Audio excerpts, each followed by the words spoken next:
Okay, welcome to part 2. I believe I left this story at, I believe I was in the Bell County Sheriff's Department in Bruce Bennett's office, Sheriff Bruce Bennett, telling me that he just did not have the resources to do anything about this drug house that was in the holler. And I had asked him, I said, well, you know, he's got his fence, a big part of his yard is actually my property. I said, you know, I'm going to get a surveyor in there. I said, now, once that survey is done, can I remove the fence from my property?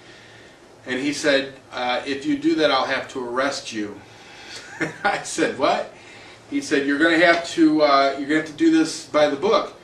He said, you're going to have to sue him in court and have the fence removed legally. So he didn't have the resources to stop the drug dealing. But if I had took the fence off my property, well, you know, he was damn sure going to make sure I went to jail. So at this point, I did not need a weatherman to tell me which way the wind was blowing. Sheriff Bennett was not going to be an ally of mine. He was obviously already bought and paid for, long before I showed up to Bell County. So, and some people in Bell County will argue that, but they've not had the experiences that I have had with the Bell County Sheriff's Department. So, we're going to fast forward a little bit back to my place. Now, the timber was sold to Jerry. I'm trying to remember if I mentioned it in the last video. I'm sure I did. Jerry had went to the bank to collect the money, or to get the check for me, which was $230,000. Meanwhile, his guys were bringing in the equipment, the dozer and the skidder. I don't think they brought the loader yet, but they brought the dozer and the skidder. Charles Garland, a.k.a. Super Trooper, the state police officer that was in Frito's pocket, living at Frito's house at this point, he gets into his patrol car because state cops get to take their cars home, and he gets in his car, and I'm sitting on my porch, and I can see what's going on down at the head of the holler, and he drives his patrol car over to where the equipment was and Jerry's guys were at. And I thought to myself, well, this can't be good.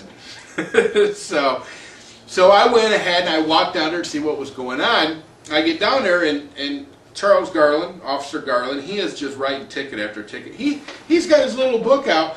He's flipping through it to figure out what more, you know, what codes he was just burning up that ticket book. I think he ended up writing like 10 or 15 tickets. And Jerry's foreman, a guy named General, looks at Officer Garland and says, how are we supposed to do any work if you're going to write us tickets like this? And Garland looked right at him, and I'm standing next to General, and old Super Trooper goes, there's not one tree coming out of off this property.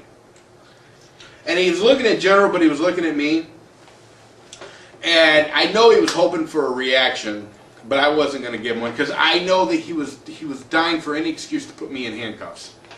And I was not going to oblige him.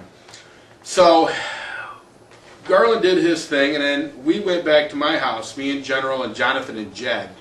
It was Jonathan and Jed, or Ballman and Jonathan, I think. Anyway, we're down at my house waiting for Jerry to come from the bank. And Jerry shows up, and Jerry's got he's got my check for $230,000, and he's happy because, you know, Jerry's going to make a pretty good amount of money on my timber. I mean, we both made really good deals on it. Contractually, you know, Jerry had bought my timber. He bought it. The deal was done.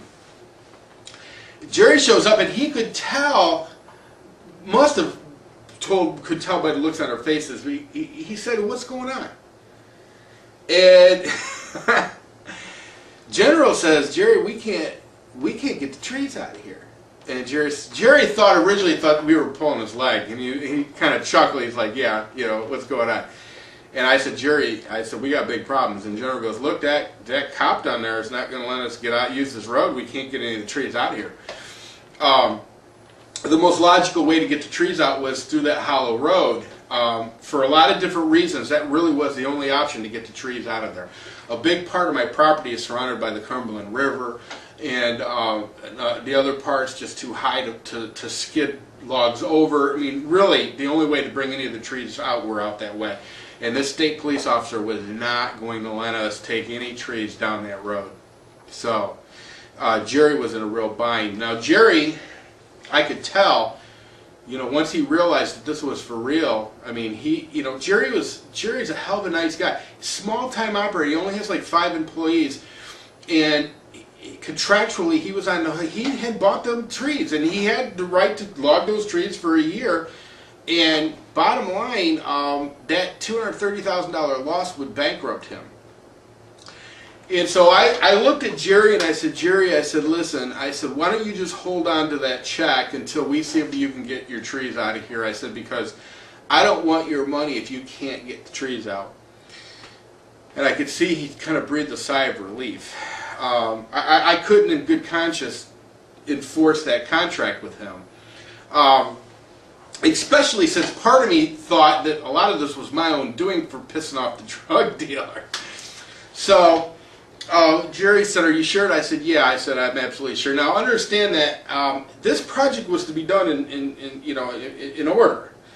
So bottom line, if I couldn't get my trees out of there was no way I was ever going to get the coal out. So this became a very serious deal for me because I already had a lot of money tied into this project. And I just couldn't eat it like that. I mean, it would have destroyed me. So Jerry and I kind of brainstormed and decided that our best bet was to go to the judge magistrate. The judge magistrate in Bell County is in charge of all the roads. And this particular guy's name was Judge Kelly. And I can't think of his first name, but he was a hell of a nice guy. So Jerry said, listen, I'll pick you up at 7:30 in the morning, and we're going to be at Judge Kelly's office bright and early. And I said, okay. I said, okay, that'll be fine. I said, we'll see if we can't get the judge to help us out on this. I'm going to stop here and pick up for part 3.